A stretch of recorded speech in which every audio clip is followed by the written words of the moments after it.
Again, good evening, everyone. Thanks very much for joining us. Hello to everyone online. Again, you're equally welcome to this session, our second event in 2 weeks, actually, on behalf of the Energy, Environment and Climate Action Division here at Engineers Ireland. Delighted to be introducing a very distinguished speaker this evening who I know a lot of people in the industry would be familiar with, and that's Gerry Duggan, one of the founding members of this division. And he's going to speak this evening on a very important topic, I think, for the industry, which is long duration electricity storage. And in particular, an event or a report that has been recently published by the Royal Society for GB. But I think tonight's lecture is very much focused on us here in Ireland and what the implications we can draw from that report in an Irish context. On behalf of the Energy, Environment and Climate Action Division, we'd like to just let you know that we've got a series of lectures coming up over the next couple of months. We've just come from a committee meeting where some of that was discussed, but do please keep an eye on our website and on the various newsletter channels for more information on those events. And indeed, if anyone has any feedback in terms of the topics they'd like us to cover over the coming couple of months, please do get in touch with myself, the chair of the division, or any of the committee members through the sector support team here at Engineers Ireland. So a little bit about Gerry. He's a founder member of the committee, as mentioned. He has over 45 years of experience in the energy and transport sectors in Ireland and abroad, and he has represented Ireland on the EEC and IEA technical committees on energy conservation, renewable energy and energy systems analysis. He has extensive experience of energy infrastructure design and development and fuel purchasing and transport. He was the director of Air Éireann for 11 years and a member of the Light Rail Advocacy and Action Group, the precursor to the RPA. So again, please, a warm welcome to Gerry Duggan. Thank you.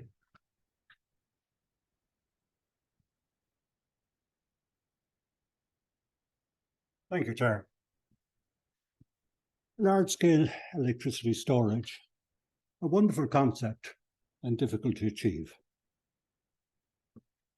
The Royal Society recently published this report and published it, in fact, in September. And indeed, there was a webcast made by the chair of that committee, Professor Chris Llewellyn-Smith, to ESB and the IIEA last Friday. So I'll touch on some of the points raised by him as well. For those of you not familiar, the Royal Society was founded in 1660, which makes it rather substantially older even than Engineers Ireland or its previous incorporations. It is a budget of 125 million a year, just not insignificant. And for this report, it had 50 contributors. It's a 200-page report, and there are 200 pages of supplemental information. So it's a significant report by the Royal Society. The report's key assumptions and conclusions, I won't go through them all here, you can read them.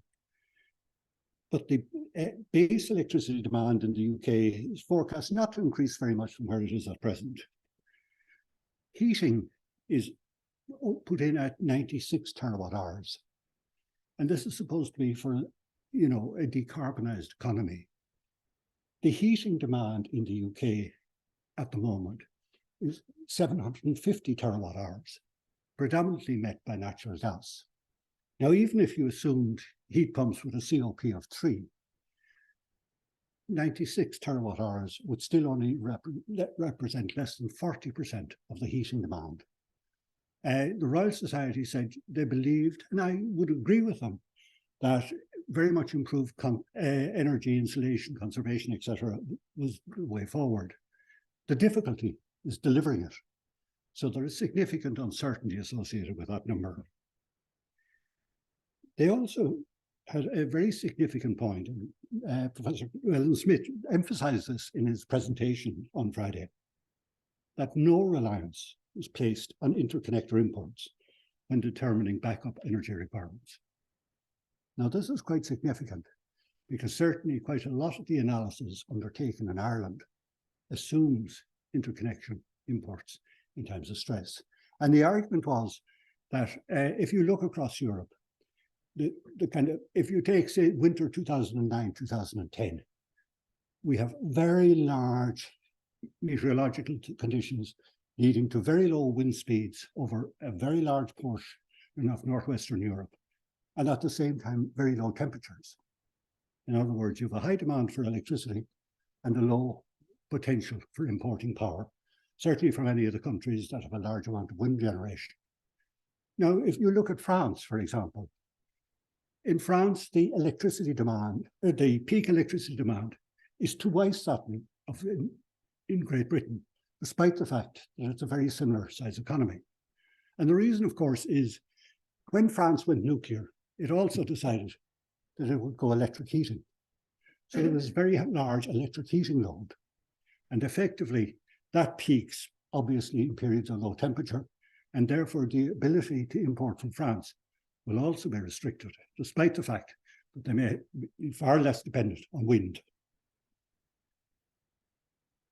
Okay, they assumed an 80-20 wind solar split, 70-30 offshore onshore, and long-term electricity storage provided by green hydrogen in salt caverns. Now, okay. But basically, one important point is the last one, and it's one that we need to address here, that the infrastructure investment and operational features required cannot be delivered with current market arrangements in GB. And our market arrangements here are fairly closely aligned. And effectively, there has to be a recognition, and there's an increasing recognition in Europe, in fact, that the current electricity market structure was designed on the assumption that you had just take gas from Russia and effectively operate on the basis of marginal pricing. That's no longer possible with the amount of money you're going to have to spend and the fact that an awful lot of it will be backup spending.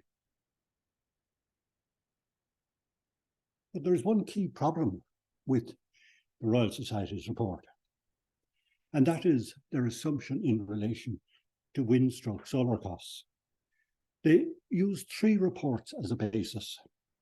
The IEA World Energy Outlook 2020, and 2 reports, and a Department for Business, Enterprise and Industrial Strategy report in GB, which looked at wind and solar costs, but also the costs of a lot of other technologies.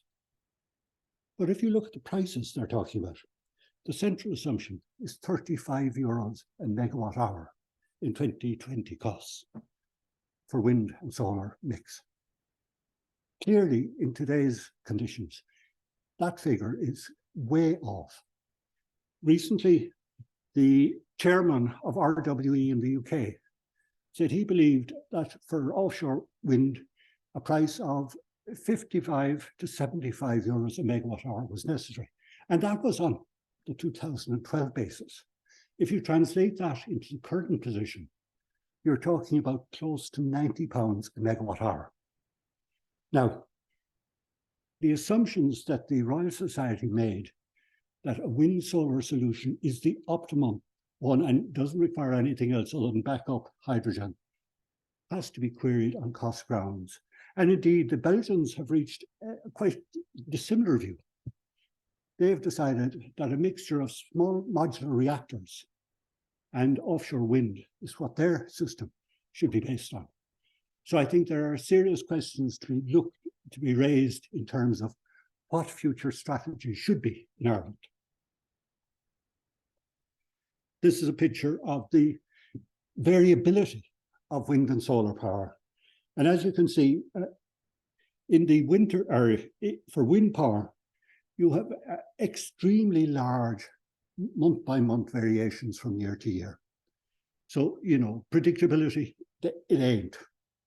And effectively, you're having to design a system with that level of variability of primary energy supply. No easy task. Now they looked at what the optimum mix between wind and solar is. And if you look there, the bottom line, 800 terawatt hours, is closest to the 740 terawatt hours that they advocated they needed in terms of capacity to meet the 570 megawatt hour or terawatt hour demand. But also, from an Irish perspective, they had said that 20% wind, solar, 80% wind was right. you could argue in the Irish situation with a poorer solar outlook that maybe a 15-85% mix might be more appropriate. So there are issues to be looked at there. Then you have the hydrogen potential in the storage capacity in 3 offshore basins, and these are onshore basins, and this is all in salt cavern storage. And you can see that East Yorkshire there has a very large storage potential. Now, they are suggested the mix they were looking at, based on a H21 report done previously, is salt caverns with about 120 gigawatt hour storage each. So at that level, the total onshore storage capacity in the UK, and this is taking out areas where you can't, put storage in because it's habitable land or roads or everything else, is 1,700 terawatt hours, way in excess of the 100 terawatt hours that we're looking for. So they don't have a problem with storage capacity in the UK. Now, if we look at the electricity demand in Ireland and the UK, as I said, the UK, they're looking at a 355 terawatt hour base for 2050, which, okay, given the very slow growth in electricity demand in the UK between 1985 and 2021, seems reasonable. In Ireland, we've had a very much more rapid rate of electricity demand growth, primarily because of economic activity, but also aided by data centers, which is our form of an industrial electricity demand. Now, for this lecture, I assumed the same growth rate in Ireland as they have assumed in GB. And it's GB they're talking about, not UK. And effectively, that's on the basis that, firstly, I think we're not going to see the rate of economic growth in the future that we've seen in the past. Infrastructure and housing constraints alone will ensure we won't. And secondly, I think despite a very large level of investment by the Amazon, Apple, Microsoft in data center capacity because of AI, I don't think we'll see the same in Ireland because of the constraints. And in fact, if you take the growth projection here, it corresponds to EirGrid's low growth scenario in their last generation capacity statement. And their assumptions assume a falling off in demand down the road. So, okay, this may be conservative, but at least it's consistent. And Ireland, and that's Ireland now as opposed to all Ireland, is 10% of GB, which is an easy number to remember. Now, if we look at potential operational hydrogen storage requirements, GB, 100 terawatt hours. But the report also makes the point, and I think it's quite valid, that effectively, the smaller the geographic area of your grid, the more storage you require, because the less diversity, etc., you have in wind and solar. So I have arbitrarily assumed an all-Ireland storage capacity requirement of 15 terawatt hours. Now, you might argue for 30 or 14. I've assigned 3.6 of that to Northern Ireland on the basis that the Island McGee people, their proposal is for an initial development that would give them 7 caverns with 1.2 terawatt hours of storage. And they claim, and I take all proposers' claims with a considerable grain of salt, that there is potential for 3 such developments there. So that brings you up to 3.6, which is broadly enough what Northern Ireland would need anyway. And in Ireland, we're looking at 11.4 terawatt hours. And where can we store it? People talk about depleted gas fields.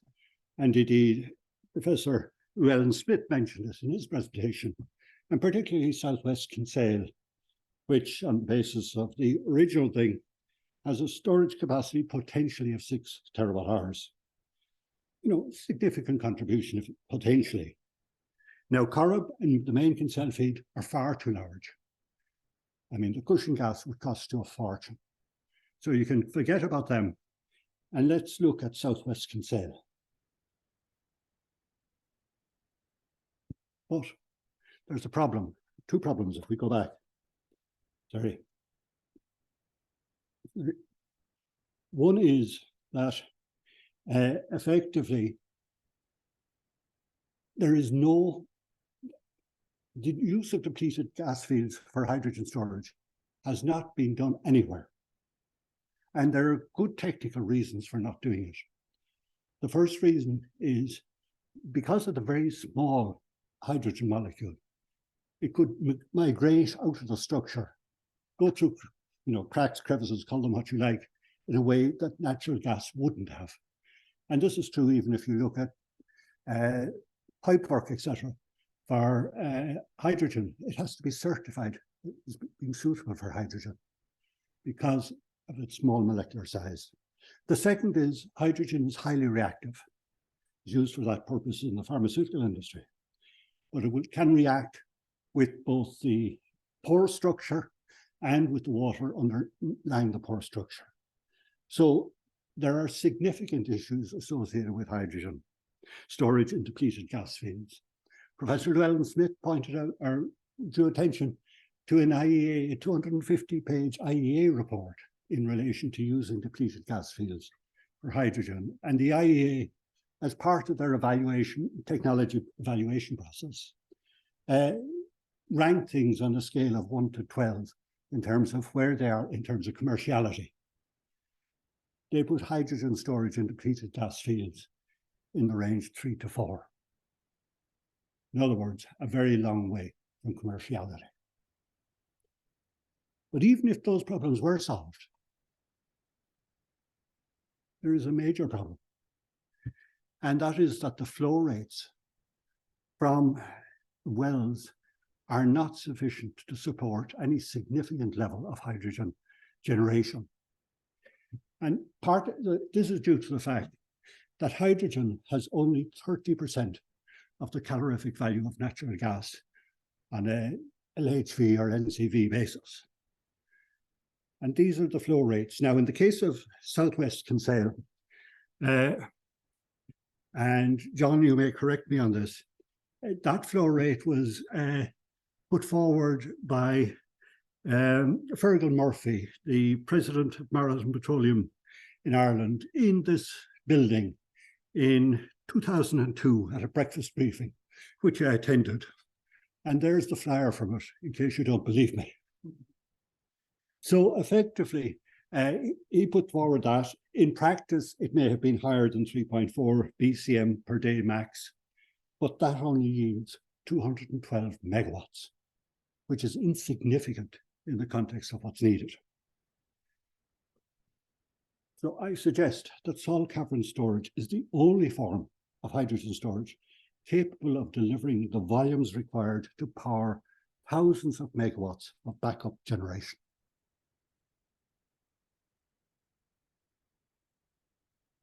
Now, again, Professor Llewellyn-Smith put forward this diagram, which appears in quite a lot of publications, including a recent one by the Irish Academy of Engineering, showing salt cavern potential in Europe. And again, there's a recognized potential position in Northern Ireland, but we seem to have the wrong geology again. But reference 27 of the Royal Society's report is this paper here, published in the Journal of Energy Storage, titled, "Does the United Kingdom have sufficient geological storage capacity to support a hydrogen economy? Estimating the salt cavern potential of bedded halite formations." Now, it was written by 7 authors from the British Geological Survey and 2 from Imperial College. And it formed the basis for the projection of UK onshore salt cavern storage potential I showed in the earlier slide.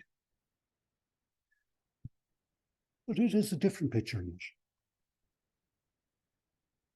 This is their view of what the salt cavern or salt formation is.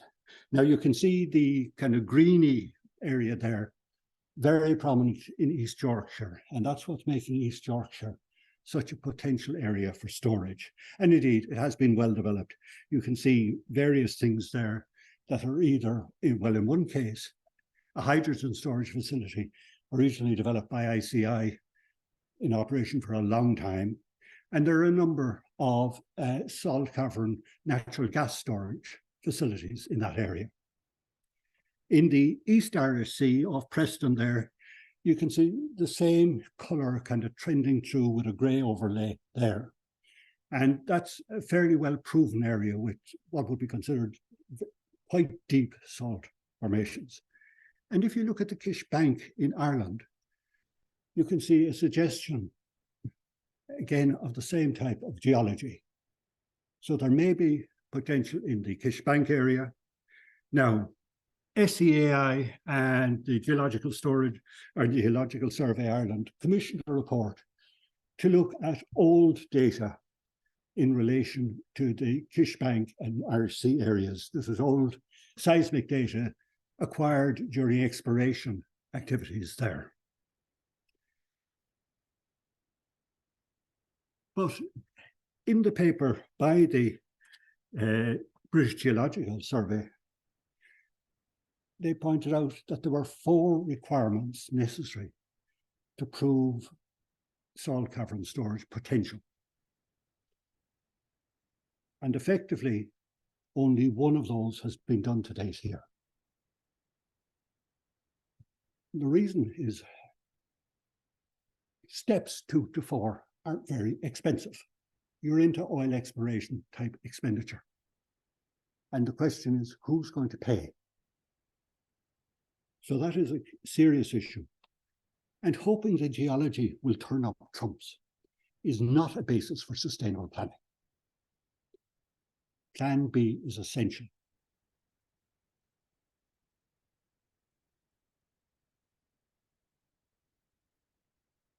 Now, even if the geology does turn up trumps, how could the costs of green hydrogen be minimized in Ireland?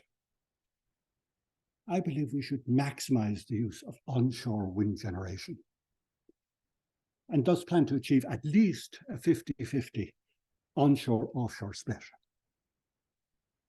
But we also need to reduce the costs of onshore wind generation in Ireland. They're far too high by international standards. A lot of the reason is that the soft costs here are high, and we need to address the soft costs, how to get those down. Because if we want to succeed, we need onshore wind and we need minimized soft costs. We need to create go-to areas for onshore wind development, as advocated by the EU in its document, Repower EU. Develop sites at scale and over a sustained period, again, as a way of reducing soft costs. And to recognize that the potential for transmitting hydrogen rather than electricity. Go-to areas, Northwest Mayo. I pick out 3 district electoral divisions here. And the district electoral divisions in rural areas have stayed unchanged for a very long period of time. Joining them is another one. I first identified Northwest Mayo as a go-to area for wind power development in the mid-1970s when I was seconded to the National Board for Science and Technology. And that is the mapping I produced then, showing the number of acres per person. And Northwest Mayo, having surveyed virtually all of the prospective areas in the country, came out best. It still does. If we look at the demography in that area, and in 1970 or mid-70s, those 3 DEDs were reported separately by the CSO. Today, the population has fallen to such an extent that they have to amalgamate the 3 of them to provide a level of confidentiality as to the data. And if you look at the age profile, females peaking at 65 to 69 and males peaking at 70 to 74. It looks like the congregation in church on Sunday.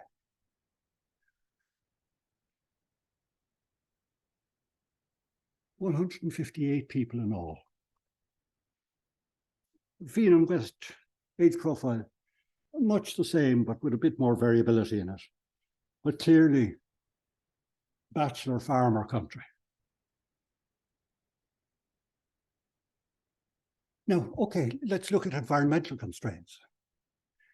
These are the special protection areas identified by the Wildlife Service in North West Mayo. And effectively, they don't impinge on the areas I have identified. Then there are special areas of conservation. And okay, the cluster of 3 on the right of that thing there is within the area I'm talking about, but only one of them, the one furthest to the right, the Bellicoric bog complex, is actually extensive and is likely to impact on the actual scale of development. But what could you do there?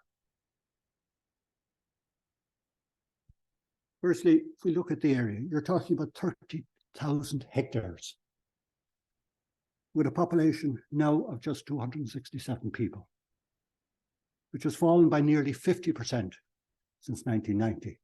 And as you can see from the demographics I put forward there, the profiles, it's going to fall a lot further. Wind power potential.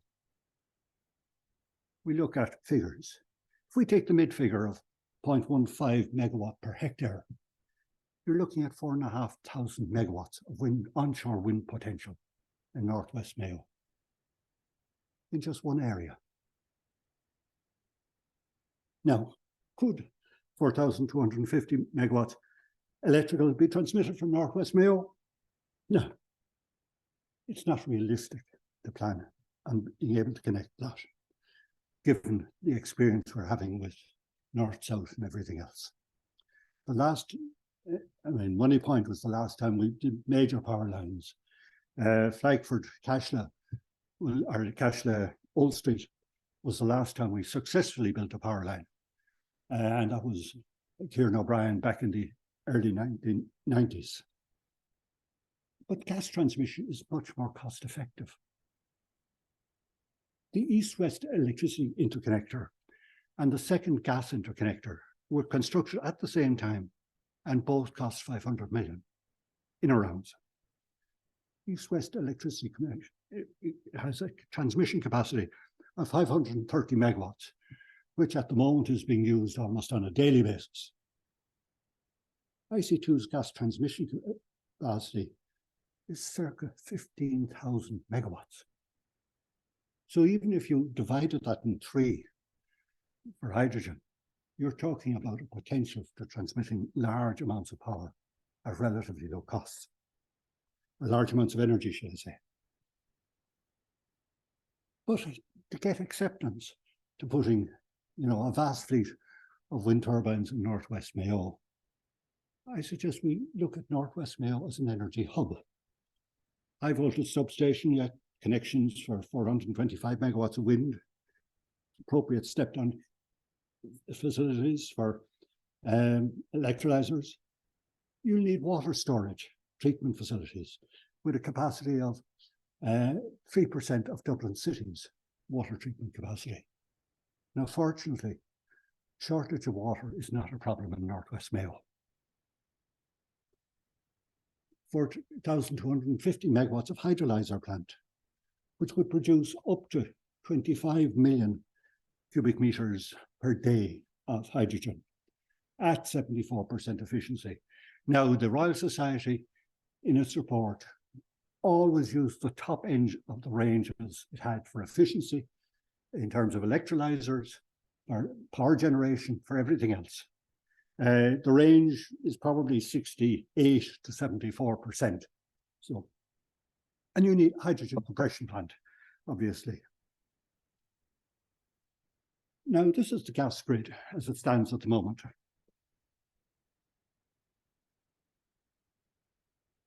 And As the Corrib field declines, clearly the Galway Mayo pipeline is going to become almost redundant, except for meeting the relatively small demand along it. I looked at reusing it for hydrogen. With 25 million cubic meters of hydrogen a day, it would just about transmit that down to meet the pipeline to the west. But there's a problem: hydrogen embrittlement.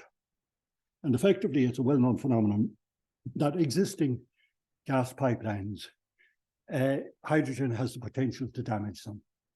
So the advice is, and it's, there's not much experience in this field. The advice at the moment is you can potentially use hydrogen in originally natural gas pipelines, provided you can keep the pressure stable and, so that the pipeline is not being stressed up and down as pressure rises and falls, in addition to the stress or the problems caused by hydrogen embrittlement.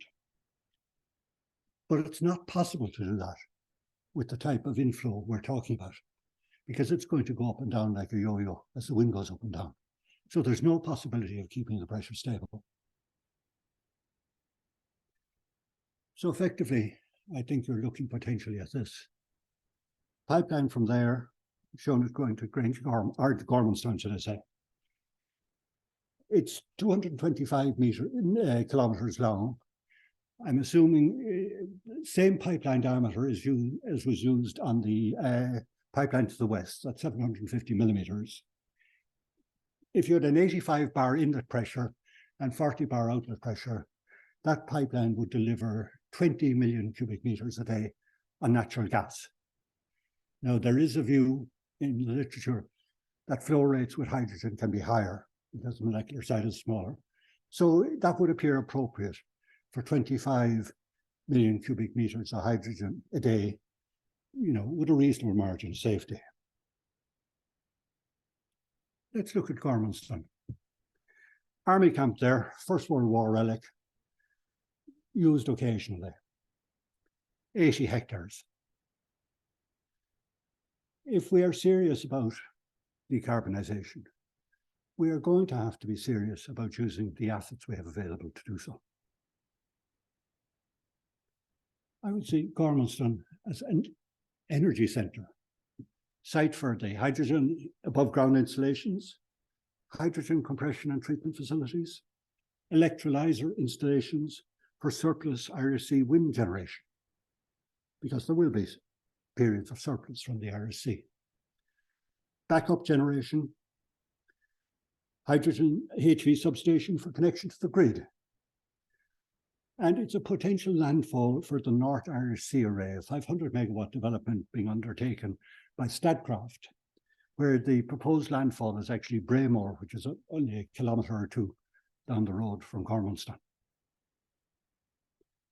With onward connection, they plan an onward 220 kV connection to Belcamp 220 kV station. But I would suggest you should look at a second connection over to Gorman 220 kV station near Navan.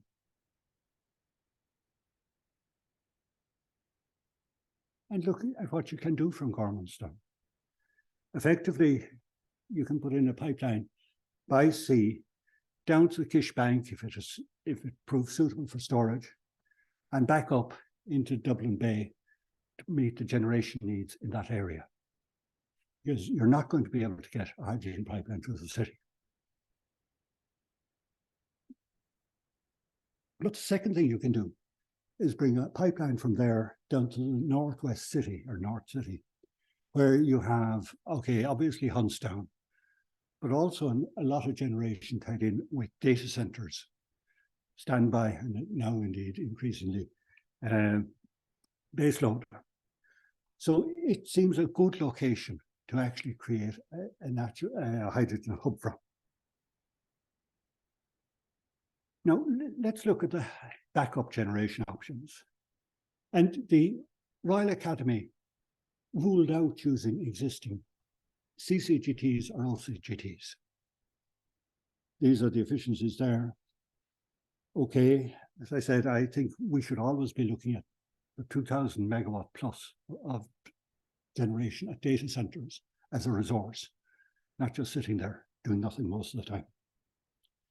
For new installations, high efficiency OCGTs will deliver around 40%. You might tell me I'm a percent off or two. Fuel cell generation, the Royal Academy said you can achieve 55% with large banks there. And they were big on, at least Professor Whelan-Smith was big on 4-stroke spark injection engines, which he said can deliver 50% efficiency. Now, this is an 18 megawatt Wärtsilä 4-stroke engine. You will see on the right there, the gentleman, if you can see him. So you can see the scale of this. To me, that spells base load generation. It doesn't spell intermittent backup generation. Now, what is all of this going to cost? These are indicative figures. I'm open to correction on any of them.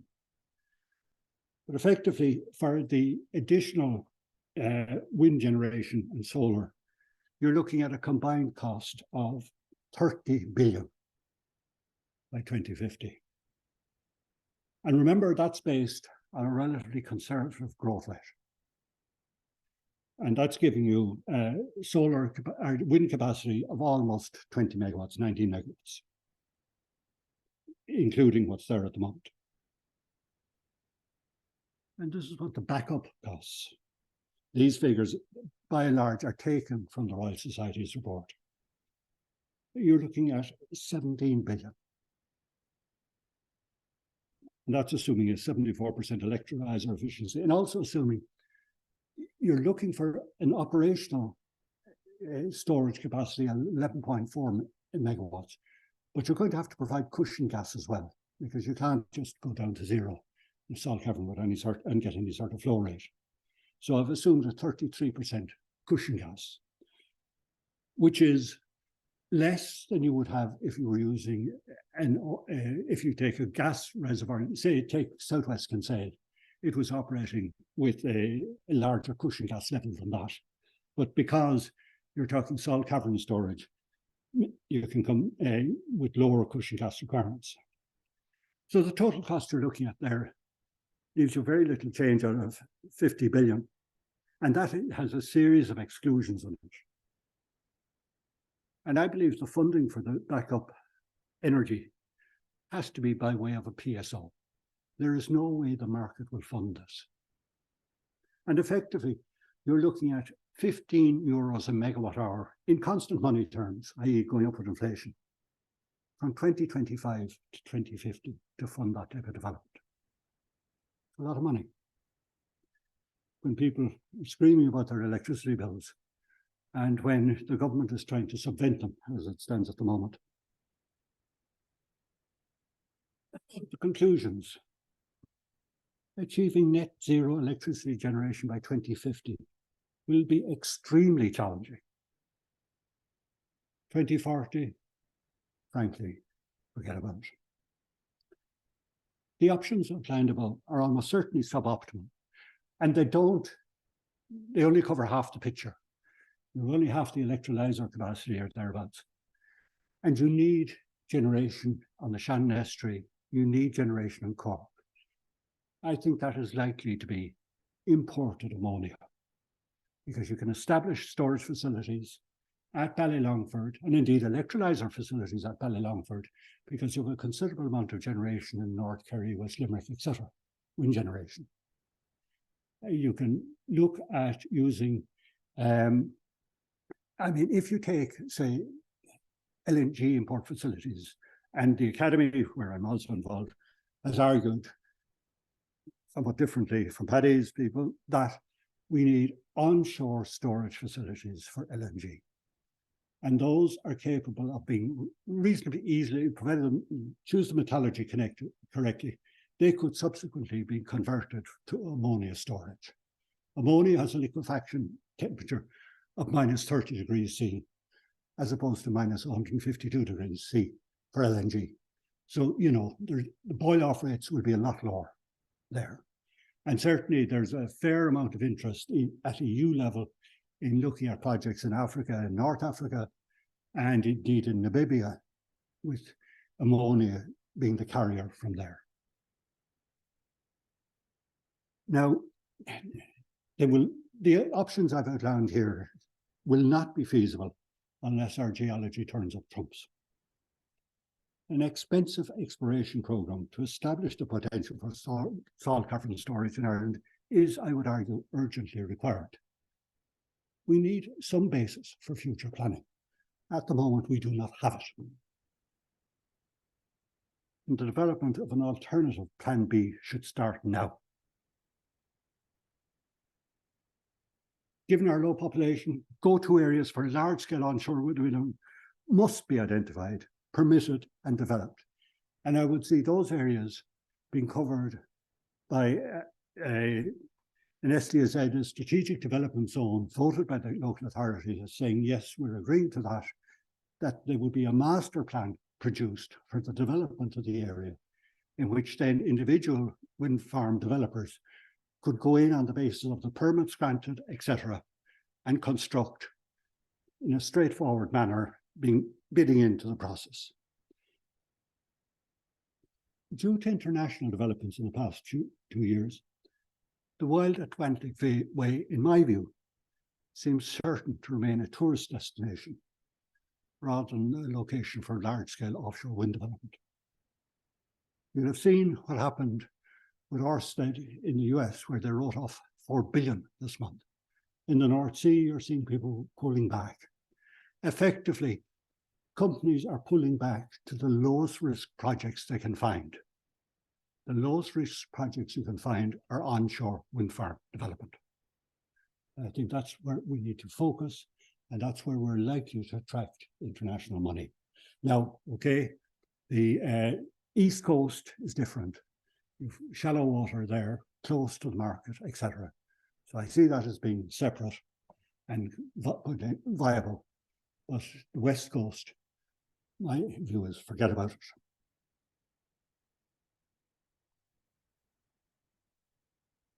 And I believe there is no company or agency in Ireland with the width and depth of expertise and analytical capability to devise the most cost-effective solution, given the complexity and multifaceted nature of the problems involved. Developing that capability would cost a minimum of 10 to 20 million per annum. Not having it will cost billions in excess capex.